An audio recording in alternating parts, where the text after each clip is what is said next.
Welcome back, wild readers. I'm sorry I'm missing you in class today, but I'm thinking about you and I can't wait to tell you about Chicago on Monday.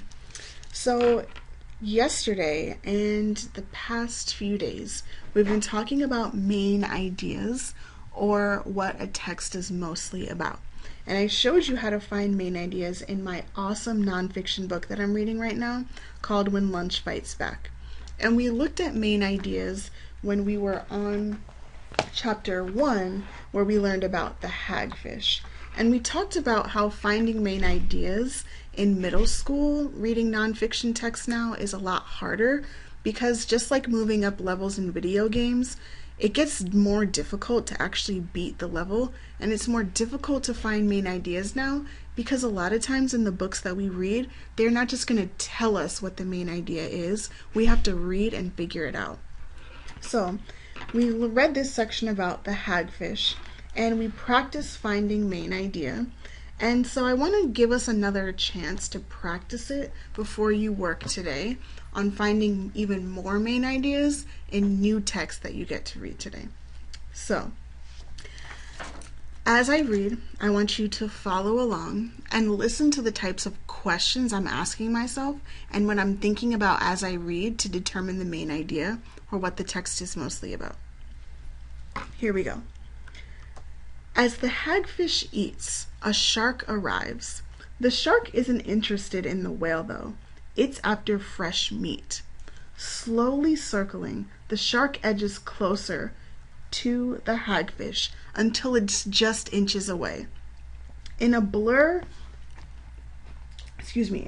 of moment, the shark strikes. It grabs the hagfish in its toothy jaws and instantly lets go. The shark's mouth is overflowing with thick, snot-like goo. The slimy stuff fills its throat and clogs its gills. Without gills to pull oxygen from the water, the shark can't breathe.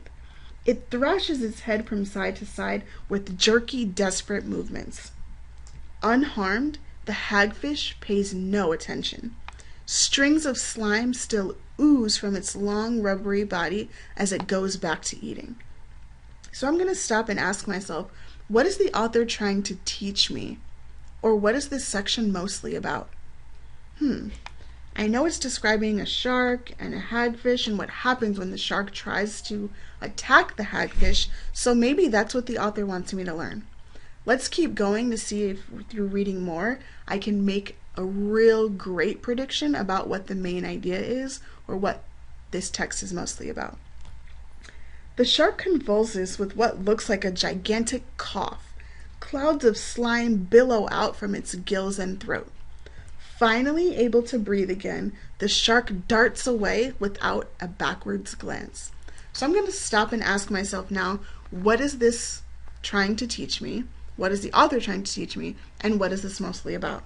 After looking back at my text, I actually think the main idea here, or what this section is mostly about, is that this hagfish uses slime to defend itself from predators, like the shark.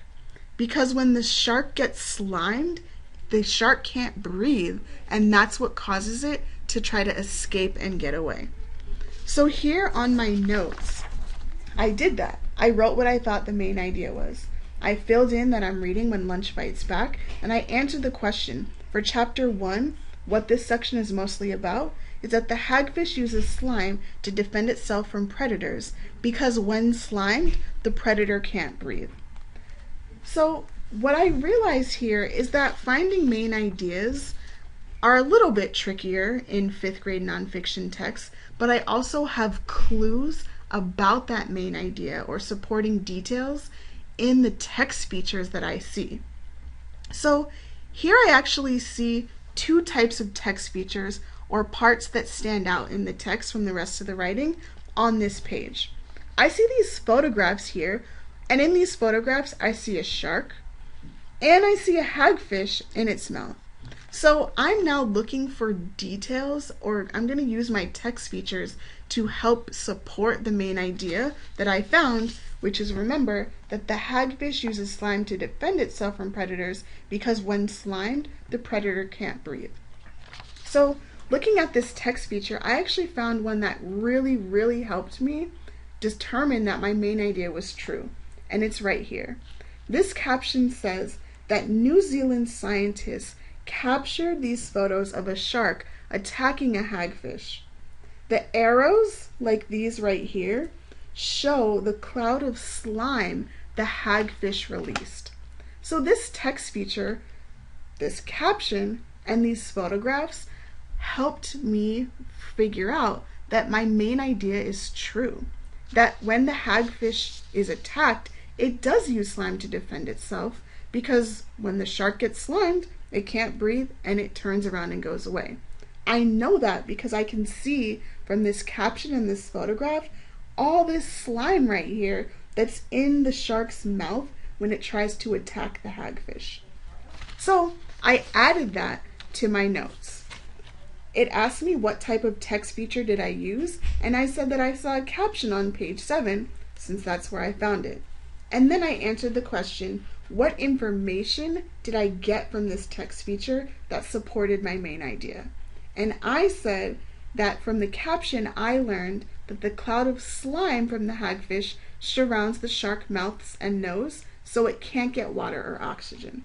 So what I did as a wild reader was first read my text, and while I was reading, I asked myself, what is the author trying to teach me, and what is this text mostly about?